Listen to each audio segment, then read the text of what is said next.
Pop culture relies on a specific, sanitized image of the rebel.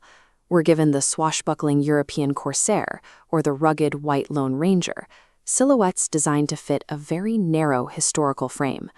But records from the golden age of piracy tell a different story. Data shows 30% of pirate crews were freed black men. This carries over to the American frontier, where 1 in 4 cowboys was a black or indigenous outcast. This creates a massive conflict. If these populations were a primary force on the high seas and the western trails, their near-total absence from the mainstream record suggests something more than an accidental loss of data. Global empires engineered this historical gap through an intentional, systemic campaign to scrub these figures from the collective memory. These maroon corsairs operated through decentralized blue water networks, establishing functional societies that existed entirely outside the reach of colonial law. Life aboard these ships inverted the colonial order. Here, men who had escaped slavery functioned as armed operators with equal voting rights and an equal claim to the ship's wealth. The office of the quartermaster, the executive who managed the distribution of funds and held veto power over the captain, was frequently held by black or mixed-blood crew members, placing them at the center of a maritime democracy. These networks allowed figures like Black Caesar to dominate the Florida Keys for nearly a decade, while Abraham Samuel established an independent kingdom in Madagascar that successfully rivaled the French East India Company. Empires minimized this threat by focusing on solitary villains. Even the legend of Blackbeard is often reduced to a single white terror, obscuring the reality of his mixed heritage background and his massive multi-ethnic crew. The existence of these fleets proved that oppressed people could build and defend their own systems of governance, presenting a functional counter-empire that threatened the very concept of colonial order.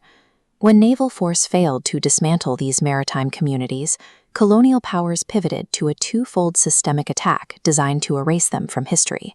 This began with bureaucratic fences. Empires choked the ports with anti-piracy acts and corporate monopolies, using new legal codes to criminalize the multi-ethnic solidarity that allowed the pirate fleets to survive. Colonial administrators then utilized identity assassination, rewriting the records of black town founders to depict them as European pioneers, effectively stripping the next generation of any proof of their ancestors' sovereignty. Admiralty Corps further weaponized the ledgers, omitting the names of black captains or altering their descriptions to ensure the official record reflected a sanitized, colonial-approved narrative. The empire's victory was secured not just through military might, but through the creation of an erasure engine, a system of paperwork and media that framed radical liberation as a foreign concept. Despite centuries of censorship, the cultural footprint of these outcasts remained visible, hidden in their most recognizable symbol, the skull and crossbones. The Jolly Roger draws its lineage from the Sephardic and Israelite diaspora, serving as a visual reference to the prophecy of Ezekiel's Valley of Dry Bones. Physical evidence of this connection remains in sites like the Bethheim Cemetery in Curacao. These gravestones, marked with both Hebrew script and Allen bones, anchor the diaspora's permanent presence in the early Caribbean pirate hubs. To these captains, the sigil was a promise of resurrection, a warning that those crushed and scattered by the empire were rising back up. The empire eventually rebranded this symbol of survival into a generic mark of terror, successfully obscuring its original meaning. These systemic fences failed to contain the drive for sovereignty, which simply relocated as the political and physical environment changed. The same mastery of unmapped territory reappeared on the western frontier, where black outlaws and lawmen operated at the lawless edges of the corporate grid.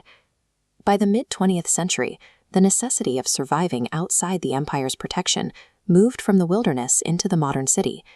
This insistence on collective defense and internal governance re-emerged with the organized networks of the Black Panthers, who modeled a new form of sovereignty within the urban bloc. This lineage represents a generational transfer of identity, a consistent refusal to be pacified by the systems designed to manage them. We are looking at an ongoing battle for the narrative of history itself. Beneath the whitewashed pages of the standard record, the bloodline of these rebels remains unbroken.